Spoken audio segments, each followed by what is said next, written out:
How's it going today with the sports world coming to you live? WTP Sports Dudes channel. You got your main man here, FanDuel Zay. Today we're gonna go get into some Ohio State football roster breakdown, deeper look into the schedule, and more. Before we get into that, though, I want to shout out my man Parlay Poe, T1, aka somebody else, the man of many hats, Level Up Sports 10, JoJo Moss, and mentioning him, he did a stream earlier. You guys should go check that out. Great stream with Coach Jen out of the Linden Recreation Center. Now let's get right into the bag, man. Listen, the defending national champions, the Buckeyes, the Ohio State University. Um, we're gonna go ahead and start with the offensive side of the football this year, and we're gonna go down every position group and talk about expectations of that group and if they're one of the higher tier groups on the team where we're lacking at in all ways. So let's go ahead and start with the quarterbacks. I'm excited for the guys that we have in that room. We lacking a lot of experience this year. We don't have not one guy in that room that's played meaningful football. Julian Sand, we all know him, of course. He came over from Alabama, hit the portal after Nick Saban retired, but he does have a year on campus, so that keeps me comfortable. Then we got Lincoln Kingholtz, who has been on the roster for what 2 or 3 years, hasn't played any meaningful football, stuck around, wasn't scared or afraid of competition. So we like what we have in him as well. And then of course the 5-star phenom Tavian St. Clair. Now, yeah, we have a lack of experience in that room. Comfortability wise, I could see why a lot of fans that Scarlet and Gray alum or fans of the team will be worried about that group. But one thing we know as a Buckeye is we never lack in talent in that room. I think we'll see a lot of growing pains with Julian. If he is the starter, I do expect him to win the job. I wouldn't put it past Tavian St. Clair to make a push if we see a few bad games out of Julian early in the season. As far as Lincoln, though, Lincoln, he's not going to be the number two by the time the season even comes to a fold. So um, Julian, I expect him to throw 40 touchdowns and 9 or 8 interceptions on the year, definitely surpassing 3,500, 4,000 yards mark. That's just what Ohio State quarterbacks do. So, but I do think Tavian can push him. We don't really always often see a quarterback come into Ohio State and start as a freshman. So I don't really expect him to make too much noise unless we do see bad play out of Julian.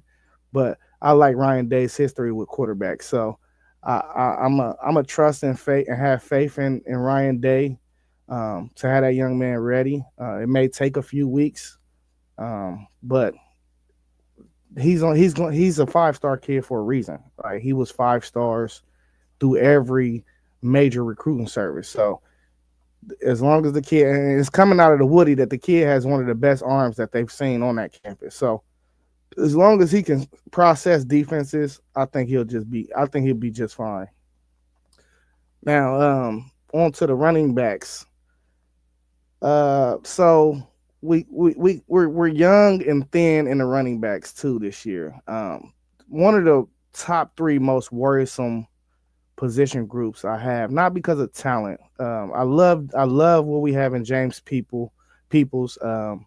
CJ Donaldson came over from West Virginia. That's a spread offense, so people might be concerned that he hasn't yet to have 1,000 yard rushing season, but that's not really. He's a battery ram, so you really don't expect a guy like that in that type of offense to ever even have over 1,000 yards. I think it's another yin and yang situation. It's not going to be as talented as Travion Henderson and Quinshawn Judkins, but I do think that James Peoples and what we're hearing out of the Woody is going to be that next great Ohio State running back. Now the offense is definitely going to take a total different pivot than it was last year.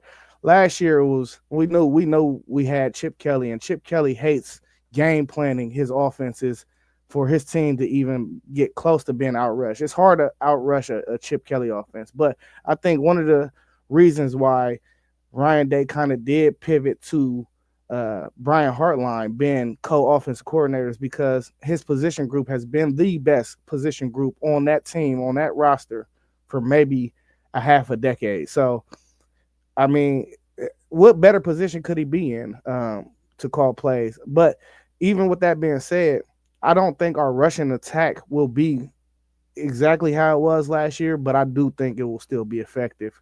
Um, but now, after James Peoples and CJ Donaldson, that's where the trouble lies. Barring injury, if we have injury, it's going to be real tough if we lose either one of those guys because you're just talking about Turbo Rogers coming in and Isaiah West. Them are two freshmen. Yeah, very promising, but no college football experience. We don't even know if they're going to have the weight to play in the Big Ten. Are their bodies going to be built enough for the Big Ten to even suppress all the beating and that you would endure as a running back in a big conference like this? So and we still got TC McCaffrey. I like TC McCaffrey, and I'll get to that, Moss. We're gonna get around to that level up when I get around to breaking down the actual schedule of things. But like I was saying, TC McCaffrey, we he was a preferred walk on last year, and he went out with a season-ending injury. He tore up his knee. Um, and that might be running back number 3 coming into this year. So as far as scholarship guys, like I said, we got 2 freshmen. They're very promising, but you don't want to go into Big Ten play as a top ranked team playing true freshmen at that position. Um, and wide receiver room. Let's get to the wide receiver. Thoughts on the back to back. Yeah, I'm gonna get around to that, Moss. Thoughts on the wide receiver room. The wide receiver room is going to be one in the country. We got the best receiver in the country returning to Jeremiah Smith, Smitty from O Block. We know how he get down. We return Carnell Tate. Carnell Tate will finally move into a prominent role after being a runoff man. A runoff man is somebody like that you just run them off and you try to scheme up the other things for maybe the other guy or the other 2 guys. He's always been a runoff man, but big target, 6'2", 6'3", 215. He's a good route runner. Reminds me a lot of T. Higgins. I expect him to definitely step into that number 2 role. Very, very good. And another guy that I'm very excited about, which is Brandon Ennis. Just a typical slot guy at Ohio State. He's a good route runner.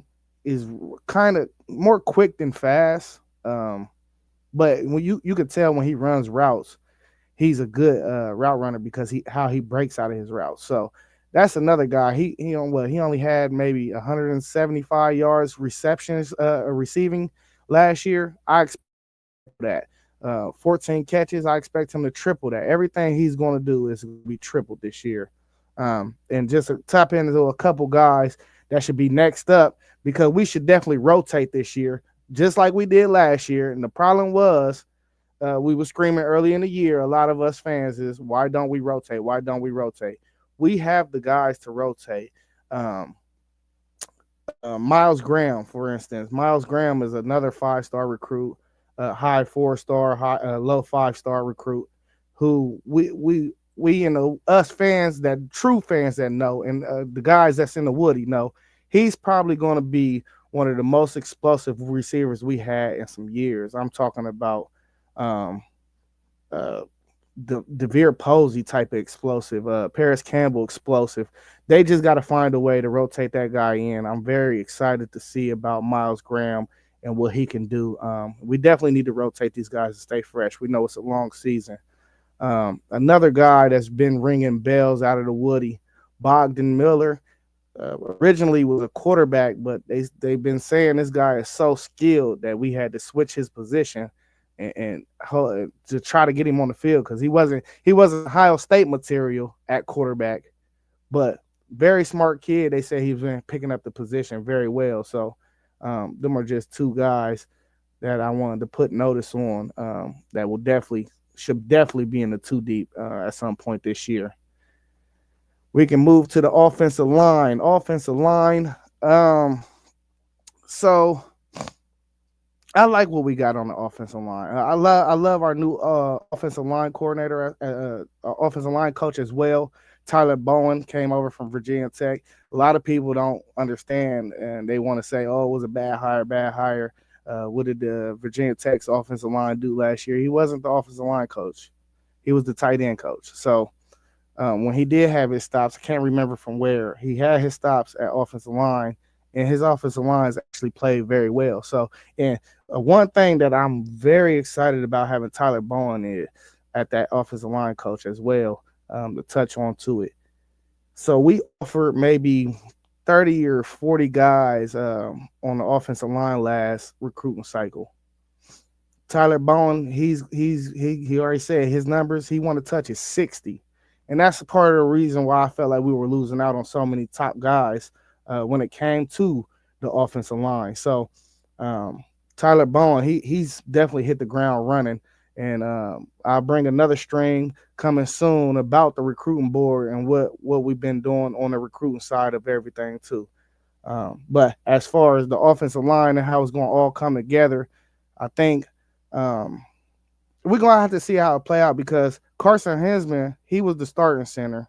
Well, he was the backup center last year behind Seth McLaughlin, and he got benched for Seth McLaughlin after he came in this year. But I thought he had one of his best games as a guard. So I don't know. They might have to miss and match it.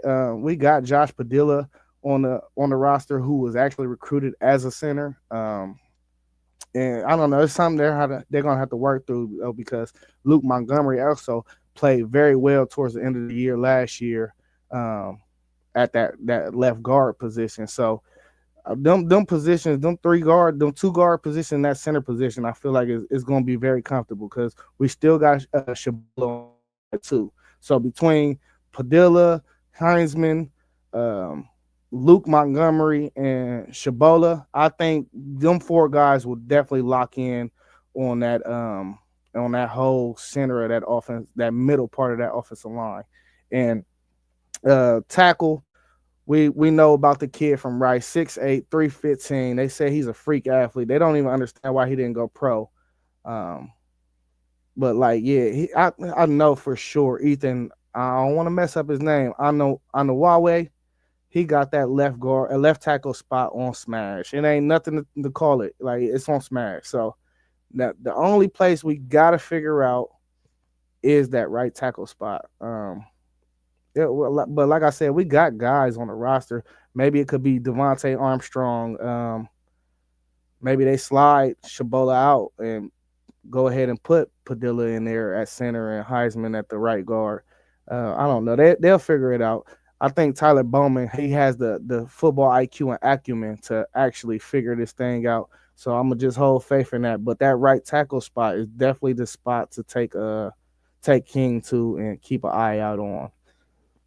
And let's go. We can go ahead and move forward to tight end. Now, the tight end room. This is probably the best tight end room I've seen in a long time at the Ohio State University. So you got Max Clare. We know Purdue. Um, he's probably one of the best receiving targets that I've seen in the Big Ten, and probably in the past 3 or 4 years. He's not Tyler Warren or nothing, but if you watch the film and you watch the tape on this guy, I'm talking about like he's real elusive for his size. He's 6'5", 245. I mean, when he catch that rock though, it can almost be a house call. Like that's how elusive he is. If you not hip to Max Clare, you need to go ahead and turn on the film and get hip to Max Clare. I'm definitely and Max Clare is going to help out Julian Sand or whoever the quarterback is to win the job. He's going to help out at being that security blanket for whoever the quarterback is tremendously because he's a big target. A lot of linebackers is not going to be able to cover him, and then just with the other weapons around, It's just you're gonna have to pick your poison. And then we got Karamick. Karamick is a good blocking tight end. Not nothing too flashy, too special about Karamick. He can do a little bit of both. He can receive as well. Um, and we definitely we got Drew Christian as well with more blocking tight end.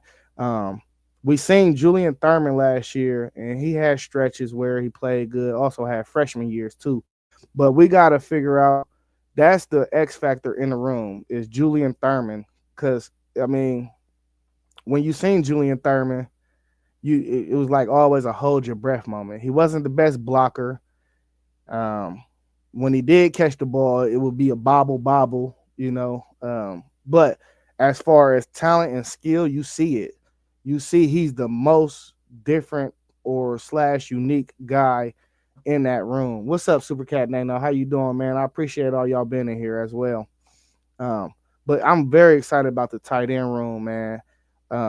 I think those guys can really actually be the difference in for that offense this year.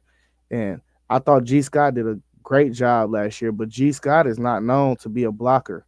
Um, and we couldn't really, I don't think we really had enough faith in Karamick to put him in the game in certain situations because, like I said, he wasn't really a threat to be targeted in the passing game. With a young quarterback like we have this year, I think that threat of having a passing receiving tight end is tremendous. Is going to be tremendous for who Julian Sain is going to come out to be. Let's go ahead and move to the defense side of the ball with what position group I want. I guess I'll just start with the most questioned mark on position groups that I have outside of the quarterbacks and the running backs, and that is the D line. The D line, we lost a lot of guys on the D line. We lost our front four on the D line. So with that being said, a lot of them guys are experienced though. They have played, but the biggest concern with that group is that we're thin this year. We're not. I wouldn't say we're too deep. I would say we're 1.5 deep. Um, so we can start with left end. Left end is definitely going to probably be Kenyatta. I don't know, left, right. Kenyatta Jackson and Caden Curry. So when you watch the film and the tape and you seen those guys hit the field last year, Caden Curry pops off the film all the time. Like he's always around the ball. Caden Curry is always around the ball. I didn't understand why we didn't rotate him more last year, but then again, you had JT and you had Jack, so it was kind of hard to rotate them guys just because you had so much experience, but you needed to rotate so them guys could stay fresh. This year, now you in a big boy role. So Kenyatta and Caden, I expect them to have major years. And um, so since we switched up the coaching staff with Larry Johnson, Jim Knowles, we don't have that beef. They don't have that connection down there no more. So I think um, I think everything goes smoother. I think from the jump early in the year that Larry Johnson is going to let them boys go. So when it comes to total sacks and total sack numbers, I think we will have way more. I think we'll have way more production in the statistical field than we did, even with all them guys we had on that defensive line last year. And one guy I'm very, very excited for, a little bit of a hothead. We seen him get into some trouble in the games last year, and that's Edric Houston. He switched positions. He's actually a 5-star recruit at defensive end, but he switched positions because he seen the playing time before him was in that in that 3 technique in the inside. So they put a little bit of weight on him. I think that's going to help the pass rush on passing downs too, because as he is a defensive tackle now, he still has that elusiveness of a defensive end. He still got that twitch of a defensive end. So I don't think the added weight take that off of him. It just added a little more power. Edric Houston, though, is the man that I think will probably be the top dude on that defensive line next year. I mean, I know he's young. He's a sophomore, but he got his game reps, and I think he was built for this. Next to him, we're going to have Ty Hamilton down, or yes, we're gonna have Ty Hamilton down there. Ty Hamilton is a lot like Tyreek. I just think Tyreek outshined Ty a lot. I think Ty, he is he's like destined to blow this year. That interior, I'm more comfortable with the interior than I am with the DNs, because I don't think our DNs are the same type of level of game changers that Jack or JT is. Um, Jack, model of consistency. JT disappeared at times, but he always had them games to remind you, like, I was that 5-star dude that came out. I'm that dude. I'm that top defensive end recruit that came out in 20. So he will always have moments, but I always have a problem with JT with disappearing. I think Kenyatta and I think Caden, um they'll be consistent, but I don't think they're. I think Edric Houston has the talent and the upside, and Ty Hamilton has the talent and upside to really control that offensive front for the other team. I think them dudes is all world. So um, I look for a big year out of them too. I'm talking about all Big Ten, All American honors from both of those guys. And we can go ahead and move on to the linebackers. Keep it in the front seven. A lot of people got questions about these guys as well. Not me though. Sonny style. We can start with Sonny. A guy that be the only one of 3 starters we have from the national championship.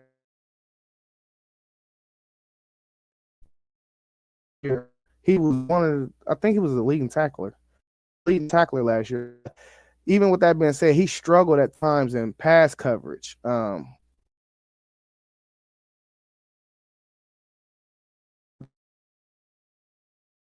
Give these guys time to rest and all this other stuff, because it was a long season. It's like right back. We got the spring ball maybe a month after winning the championship. So them guys are already taking part in stuff. But he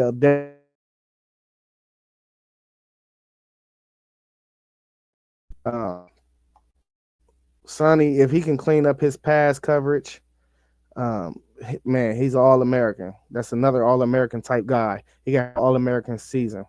And me personally, the other starter, Arvell Reese, I think he was personally the best linebacker we had on the roster last year. Anytime he came on the field, he made a play. Anytime. Cut the film on. The film doesn't lie. Arvell Reese, anytime he was on the field, his head was around the football.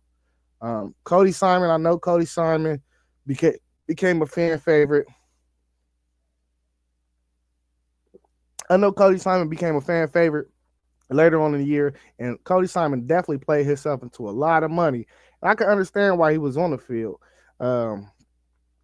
Tremendous into the year for him. I mean, he got a tremendous game too about himself. He'll get drafted 4th, 5th round. He'll be on somebody's roster making some tackles next year. But Arvell Reese, I love the way he filled the gaps in the run game. I love how he plays sideline to sideline. He's the definition of a silver bullet. Keep your eyes on Arvell Reese. I wouldn't be surprised if he did lead the team on in tackles next year. Well, depending upon the coverage, for real, honestly, or the scheme that we play. Because one thing we do know is our new DC, he doesn't really run a scheme. He runs whatever fits his players. He knows multiple different schemes. So I definitely think Arvell Reese is going to be another guy that could possibly be having an All-American type bid season. Now, I'm not saying we're going to have 7 All-Americans. I'm saying these guys had a talent to be All-Americans. So even if they're not All-Americans, these are guys too that's going to be all Big Ten. These are guys that I'm speaking on. They're going to be all Big Ten. Now, let's go ahead and move on to the cornerbacks. Oh, man. This is my favorite position group of the whole team. Everybody know, don't nobody, especially the guys, especially the whole WTP Sports Channel, except for T1. Everybody lost faith in my guy Davis Igminosa. It's all good though, Davis. We still here. We still family, man. We locked in. Davis is going. He gonna redeem himself. He came back for another year to get better. Um, he played the first half of the season. He played real well. That's after that first half of the season, you started to see all the penalties but one thing you cannot teach is experience. He's an experienced player. He's been through the wars. He's been through the battles. He's been through the ups. He's been through the downs. So I'm not worried about Davis as long as he shows up every day and he puts the work in. He should have a great season. He's going to be CB2. CB1 is Jermaine Matthews. Everybody look out for that name. Him a lot late last year. At times they spelled him. I remember in that Texas game they said Denzel Burke went out with an undisclosed injury, but really they just had more faith in Jermaine Matthews. He's really CB1. So um, another guy, he's an All-American type talent. He could possibly have an All-American type season. Now, I do not think people are going to throw his way a lot next year. I think people are already got the film. They're going to try to attack Davison Igbinosa, and I think they'll try to attack some of the younger guys we'll rotate in that I'm going to get to in a second. But Jermaine Matthews, man, at 24, well, he switched his number to 7 this year, so that guy, man, he might shut down a whole field by himself next year, and I'm very excited to see him in a full-time role. Nickelback. So it's a few guys we could go with at Nickelback. I know Lorenzo Styles is a notable. He played, but I'm looking at one of these younger guys, maybe a Bryce West. Do you try Aaron Scott? Do you try him in the nickel, or do you leave him to rotate at CB2, CB1, X or Z? So I really think the battles between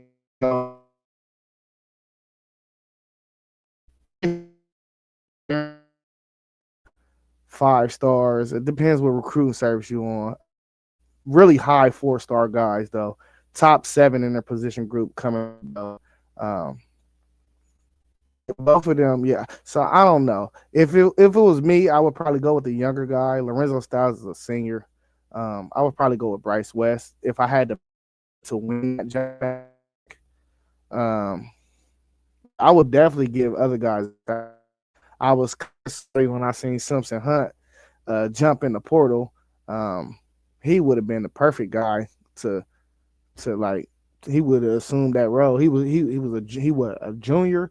I think he would have been perfect in that role this year. Maybe Lorenzo would have been a number 2. You could have just held them other guys for next year when both of our corners leave, because both of our corners is going to leave after this year. So it would have been Aaron and Bryce. They both came in together, and you could have just started with them juniors. They both would have been red shirt. They would have both been red shirt sophomores. So you could have just went with them, But will LB step up? Who's LB, Mossberg? Will LB step up? Who's LB, my guy?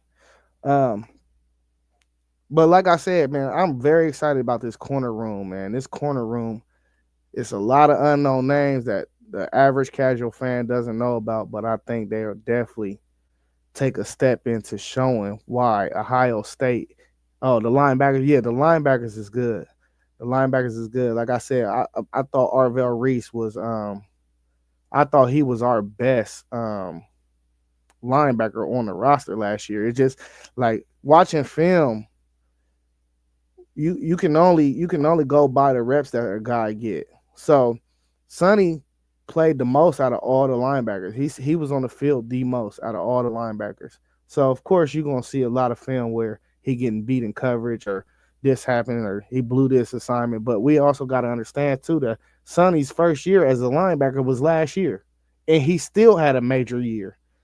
So that's what I mean. Like, and Arvell Reese came in as a natural linebacker. He was a top 5 player in his position group coming out of high school in the country. So he's been playing linebacker. It's a lot of different intricate things that you have to learn in these different position groups when you get down to the nitty gritty. And you play your first year in big time football at a position you've never played.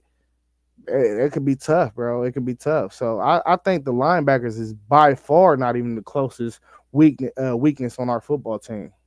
Um, but like I said about the corners, watch out for that group: Jermaine Matthews, Davis Igminosa, Bryce West, Aaron Scott, Lorenzo Styles. I think that group is good. That whole group, them guys are just waiting for their turn, and now it's the next man up.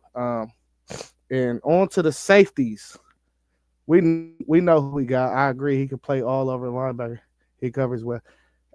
He had troubles in coverage last year. He plays good coverage. He played good coverage as a safety, but like it's a different type of coverage and style of coverage when you playing as a linebacker. You got to know how to read the quarterback a different way. When you as the safety, you can see the whole field.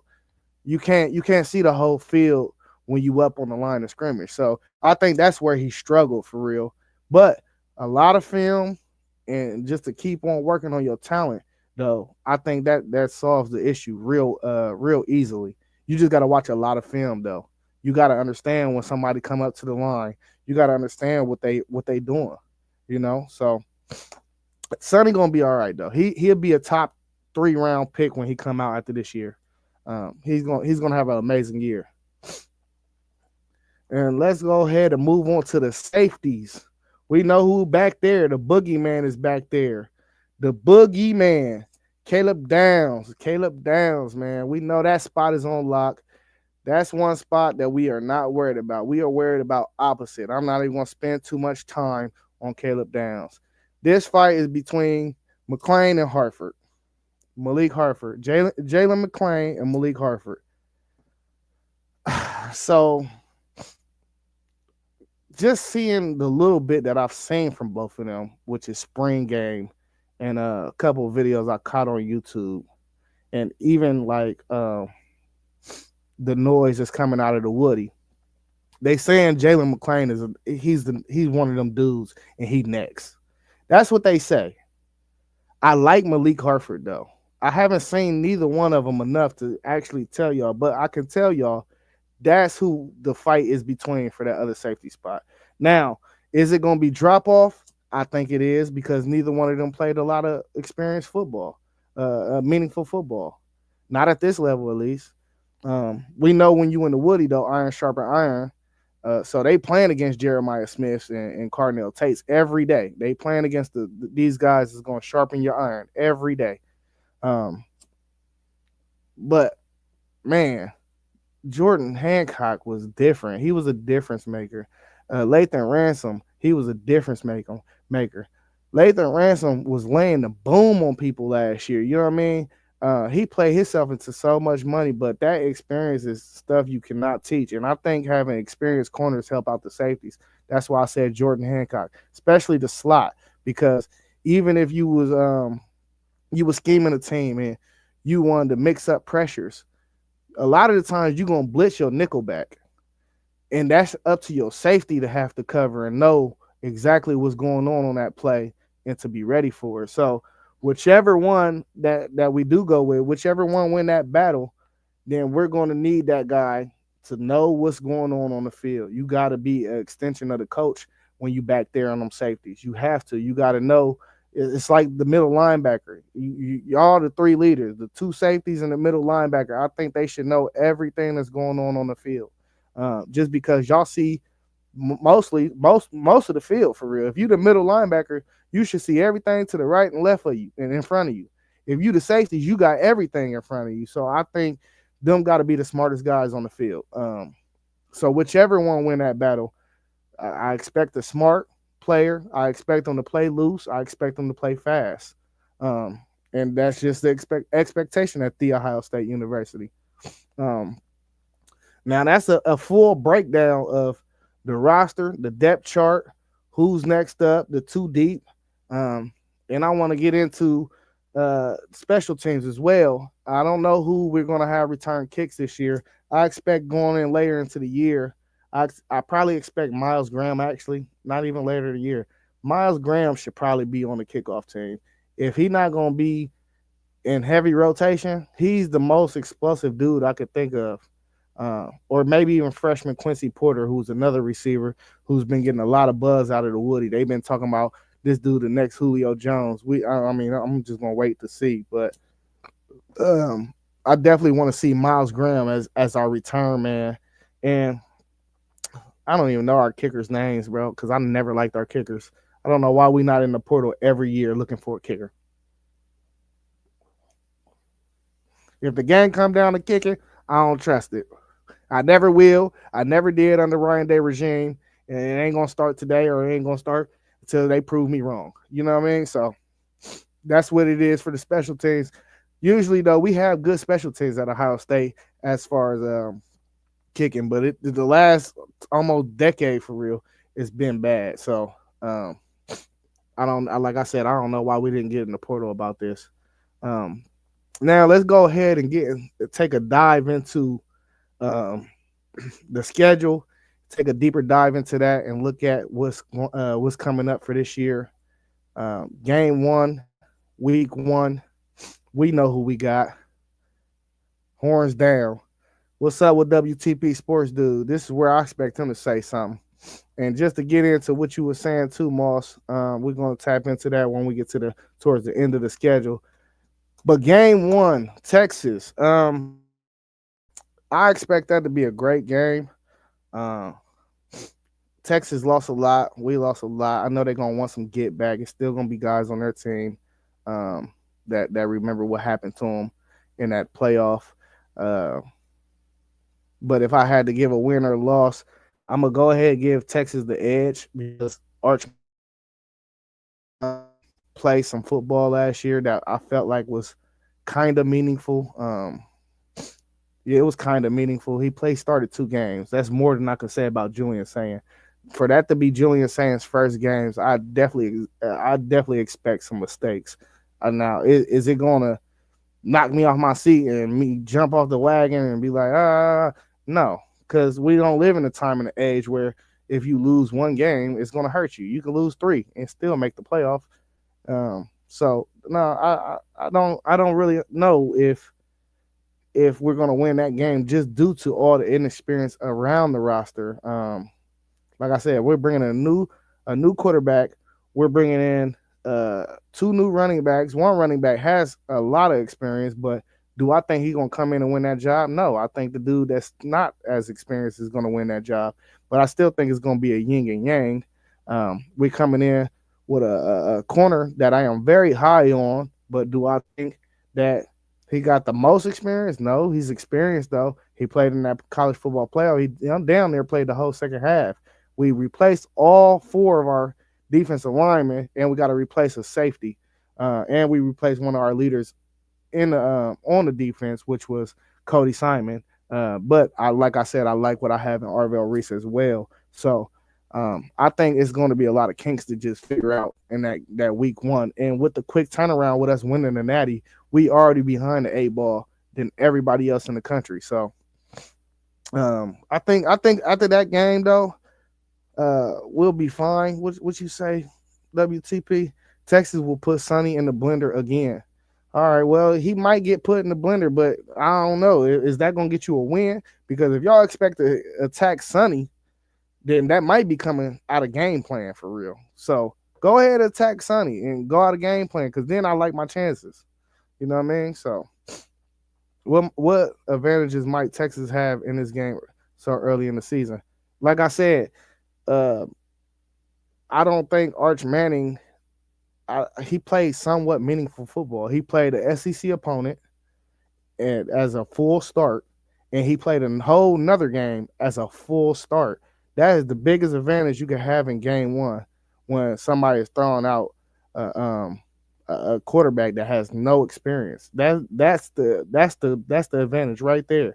I think we got the better coaching staff. I think we got the better talent, but we do not have no experience at quarterback. So that is the main experience. And then y'all got CJ Baxter coming back too. We can't forget about a dude like that.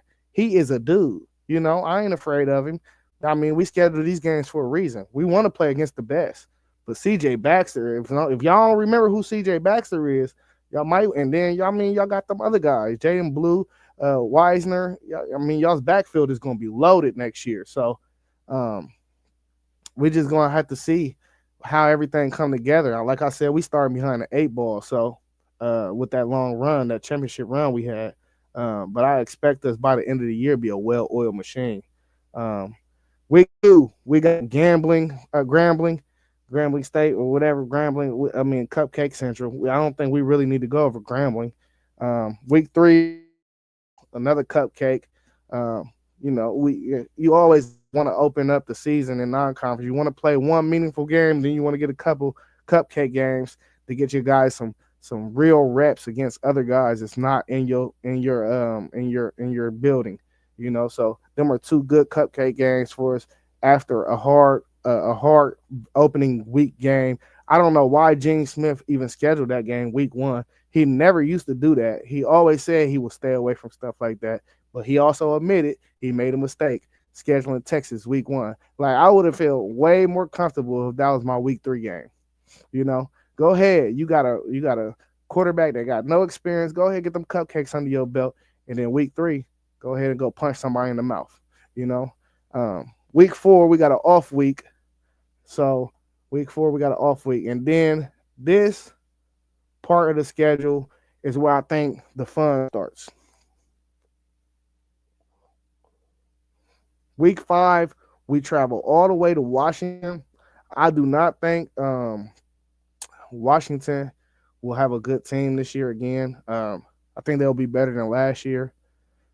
But the fact that we have to travel to Washington and turn around in week 6 and play Minnesota, come back over to the Midwest a bit, play Minnesota, that travel is going to be crazy. So guys could possibly be sluggish. You never know. You just never know. And Minnesota is an up and coming program. They've been down. That used to be a good football program. You used to see Minnesota on the schedule. You'd be like, "Oh, we got Minnesota. Oh, yeah, we got to come play." But I don't think that's going to be a close game at all. And then the next week, week 7, we got at Illinois, which is another team that I think will be in contention for a playoff berth. So that's Texas. We beat Texas. What you say, Donnell? We beat Texas with an experienced QB. We should run the table. I'm with you on that, Donnell. If we can win week 1, I just don't see no type of way by the time we get to Illinois that we shouldn't be a well-oiled machine already by that time. We went through a lot of the things last year that I don't think we will go through this year because of, like I said, Chip Kelly was a different type of coordinator than Brian Hartline is. So I think when we come in this year, we always be like, air the ball out, man. Stop. We're not gonna have that problem with Brian Hartline as the OC, the co-OC, because we know he's gonna want to try to get his guys the ball. So you gotta take the handcuffs off sometime and let your talent win. If we definitely escape from that Texas though, man. And listen, Illinois, we play at Illinois. I think it'll be a tough game because they didn't return so much. By any stretch, though, we should win that game by at least 2 touchdowns. And the reason why I say they're a playoff team, though, is because you have to look at their schedule.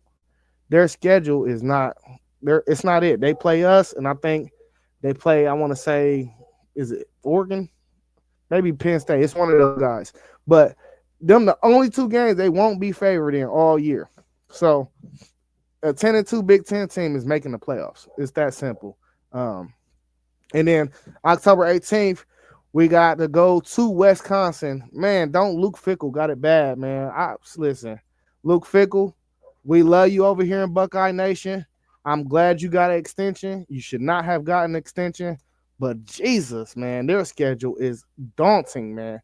I think they might have the hardest schedule in the country. When you look at it, let me pull their schedule up real quick, real fast. Man, their schedule is crazy, though. I think they play who they play? So Wisconsin's schedule is what's that, bro? I'm on stream.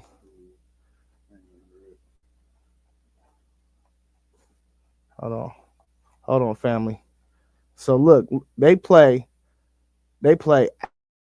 at Alabama, they play at Michigan, they play at Ohio State. No, they got us at home. They play at Eugene, Oregon. They at Indiana, and then they got Illinois at home. That's like six. That's like six teams, like right there. That's like six teams, man. Man, they did Wisconsin dirty. Illinois to make it Bucks. Yeah, yeah, they got a lot returning. They might give us some run. I expect it to be a good game. I don't think we're gonna just blow them out. But like I said, that schedule is daunting, man. Illinois got the worst schedule in the Big Ten this year. Next week, October 25th, we got another off week. Before we go, before we play Penn State, I expect that to be a night game too. We got Penn State, which is we all know another playoff contender. Um, Penn State, we got their number though. We're gonna win that game. They can't beat us for some reason. It's like what we got with Michigan. They just can't beat us, bro. And then the following week we got at Purdue, where we know what's up with that. We're gonna blow them out. Then we got at U. Oh no, we got UCLA at home, and then we're at Rutgers. So, all right, that schedule is very doable. And then the final game we're at Michigan, and yes, I do believe we will break the curse this year and take down our rivals, the team up north. I definitely expect to be playing in the Big Ten championship on December 6th in Indiana. Um, so overall, I mean, the worst I could see is a 10-2 season. That Texas game is tricky, and I don't think we drop Penn State and Michigan. So at worst, 10-2, 11-1 season. We could run the table though. So um, level up. You asked me, do I think we can go back to back? Yeah, we can go back to back.